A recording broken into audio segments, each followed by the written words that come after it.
What's up, guys? We're back in the field today, probably for one of my last times in the field for harvest. I might get another shot when we go to beans, but I don't know yet. It just depends on what we're doing that day. Currently sitting in one of our 40s up the road from the house. We got around 180 acres left to go. A little less because we got this 40 opened up and we're on the long rows. But yeah, I think Dad said Brett is taking one of the 2188 down to one of our bean fields for double crops. Excuse me, and seeing if they'll cut today. But I went down there the other day. I don't know if they'll cut today or not. But yeah.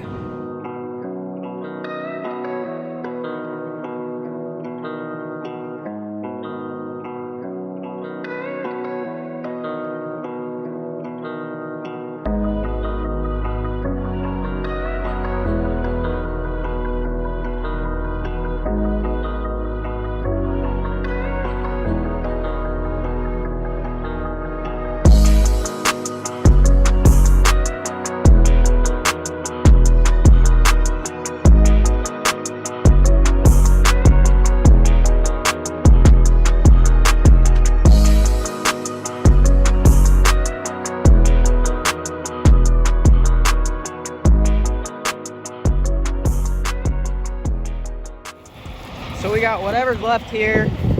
So we got quite a bit because it goes all the way down there. And then past the truck and trailer, the corn over there. You can barely see it, but all of that over there is ours too that we got to finish shelling, and that's what we got left. But bear with me on this next one. I'm pretty sure I can do it, but Dad might yell at me, so. But he's coming back. We're gonna dump on the go on this next one. I'm gonna try to get a video of that and show you a little bit of what goes into it. No, Dad wouldn't let you take over my job. One, he can chew my ass when I screw up. He wouldn't be able to chew yours. So that's one thing my dad and Brett like to do, is when somebody screws up, they don't like to have to put it easy on them. They like them to learn their lesson. So that's how I ended up in here. That, my brother's too short, so I'll throw a picture in there for you guys to see. But my brother is very short. If I get in a vehicle after him and he doesn't move the seat, I struggle to get in the vehicle. He's 15 and looks like he's 11. Which I'm 18 and I look like I'm 12, so.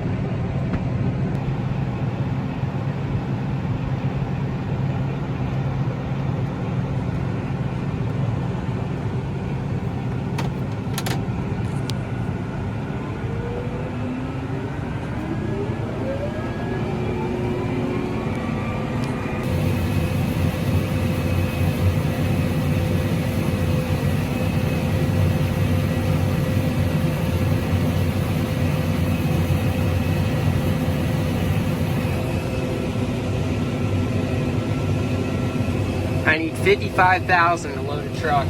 Right now I got probably 30,000. By the end of this, I'll probably have 40,000.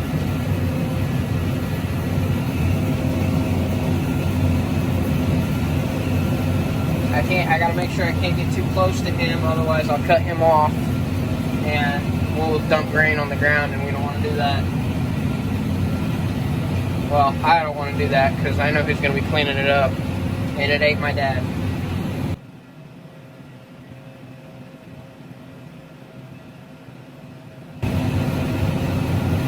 $40,000, $42,000,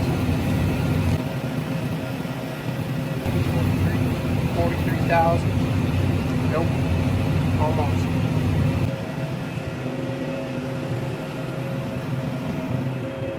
42,000, probably 500. But since I'm not sitting still, that scale likes to bounce around because I got grain moving. But no, you can see where I drove, sort of.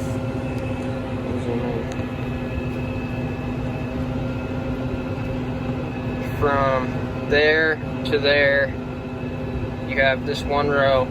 I have to stay 7 rows away from the combine. So when we dumped last, this is where I drove. And then you got somebody else over there working ground.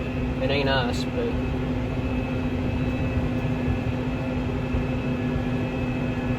yeah. Now I gotta wait on him to dump on me one more time, and then the truck driver will get here and be set to go. What's up, guys? We're back in the shop. I'm doing a little bit of stuff while our truck driver's dumping the truck, because I gotta go back out to the field here in a bit. But just some advice I can offer you, so if you ever want to do something like this, maybe in the future, maybe you're trying to work on it now, and you decided, well, this guy's tried it, maybe I'll just take some pointers from him. My pointer to use: don't try this at all. Just have somebody else do it for you. Everybody's like, oh, building a truck's fun. Yeah. Maybe if you had help. I'm doing it all on my own. I got my uncle every once in a while. He'll help me do it, but I'm on my own for most of this. I'm building half the crap on my own. Door handles, all on my own. But yeah. So I took the tow hooks out. Show you the tow hooks out. Major part right there. That is a major part. Not at all. All I had to do is just pull 3 bolts out. Both sides, got those out. But one thing, make sure you keep track of all your bolts. Like, I have everything labeled. Most everything. Like these, I know these are for my leaf springs. I don't know. I'll probably end up getting new of these because they look about shot. But like everything here is more than likely at some point or another, it's labeled. Now, it may not make any sense to you what it's labeled as, but more than likely to me, it's gonna say, oh, this is this, this is that. Oh, there's one of my t-shirts. And yeah. What the heck is that? Oh, that's a cat. At least you're not living in my truck. Good for you, buddy. I wonder if it's friendly.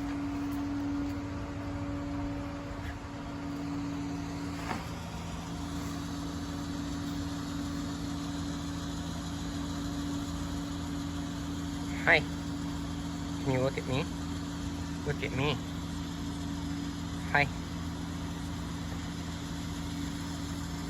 So you're what I heard the other day. I know, you're not friendly.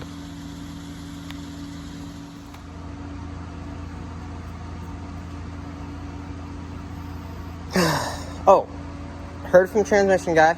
The guy that's fixed my transmission. It's done. Gotta go get it. But I also have to have a truck.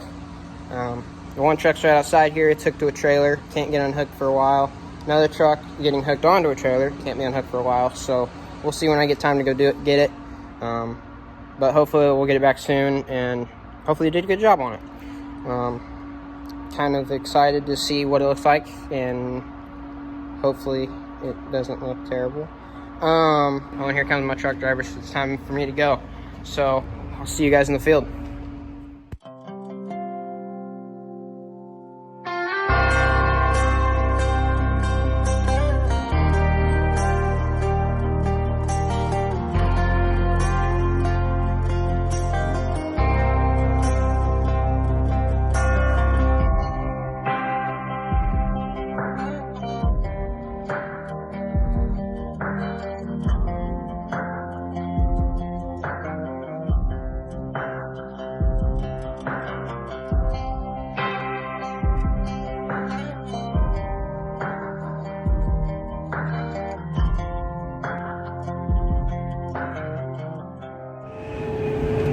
Alright, so made it to the field. I got a load on, going to dump on trucker.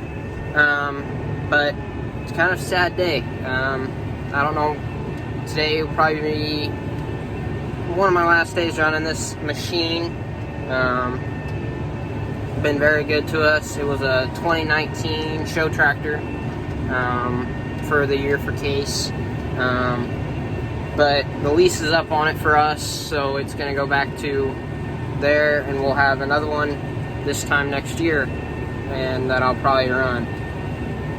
So we'll have a new one, and hopefully, maybe, that'll be in a new combine.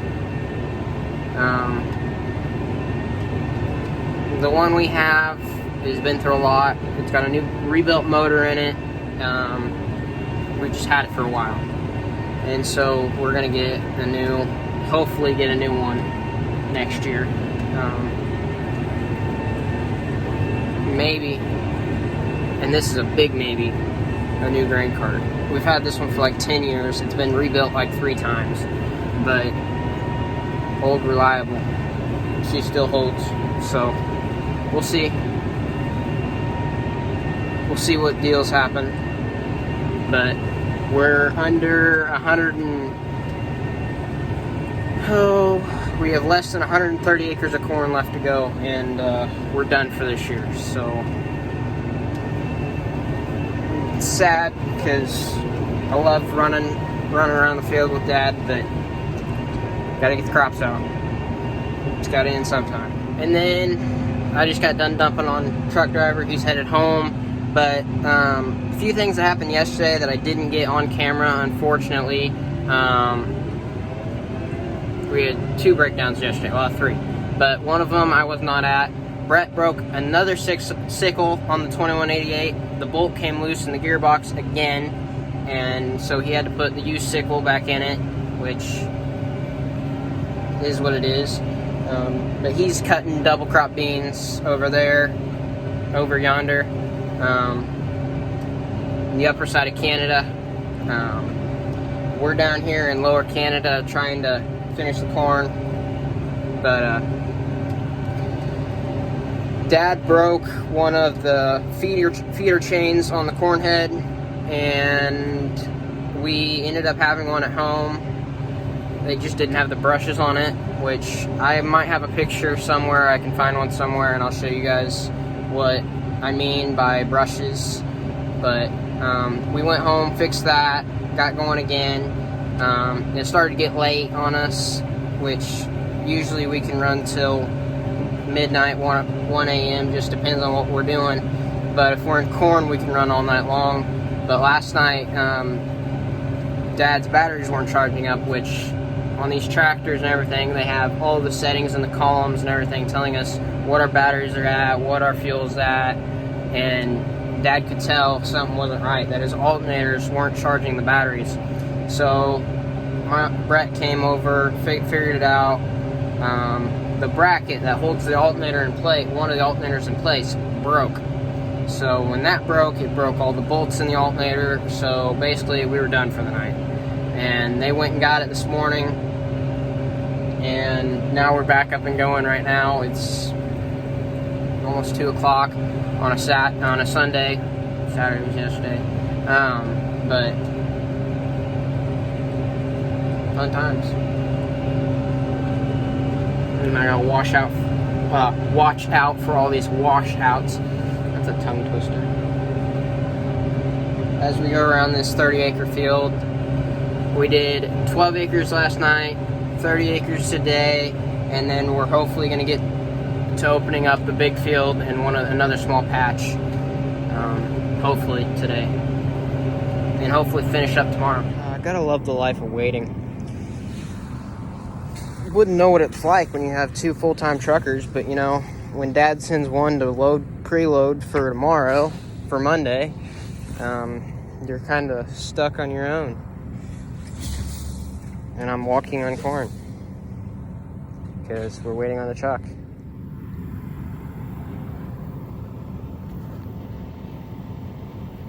We were just talking on the radio about how the corn is really, really dry. We're testing around 11, and the beans that we took to the elevator that Brett was cutting, they test around 18. So if we could, what we'd like to do is we'd like to flop those. We'd like to have the beans testing around 11 and the corn testing around 18, because that corn can be dried. And, well, technically corn, 18 is dry for corn. Beans, that's wet. Beans dry from around 11 to 13 is where we'd like to see them preferably. When you take beans to the elevator at 11 to 13, you don't get docked. When you take them at 18, they're going to get docked. So I'm pretty sure we got a dock on those beans that Brett took over there today. But this corn, with it being 11%, we're going to have to do something with it at home in the bin. Otherwise, we're going to get docked for, because when it's so dry, it'll crack. And when it cracks into pieces, it's not in a uniform shape, and that's how they want it at the elevator. So they'll sift it and do everything, and they dock you by the pounds, so much per pound, and it's just how they do it at the elevator. But we'll have to see what we can do. There really is nothing we can do about it when we're out here in the field. That'll wrap up this video. Dad'll probably let me run tomorrow, so I'll get some more, but if not, this will be the last of, well, corn harvest / olive harvest, depending on if I get to run in beans or not. Might have some footage from it, but I don't know if I'll get to run in beans. So don't forget, if you aren't already, subscribe. Don't forget to like, comment, and subscribe. We'll see you next time.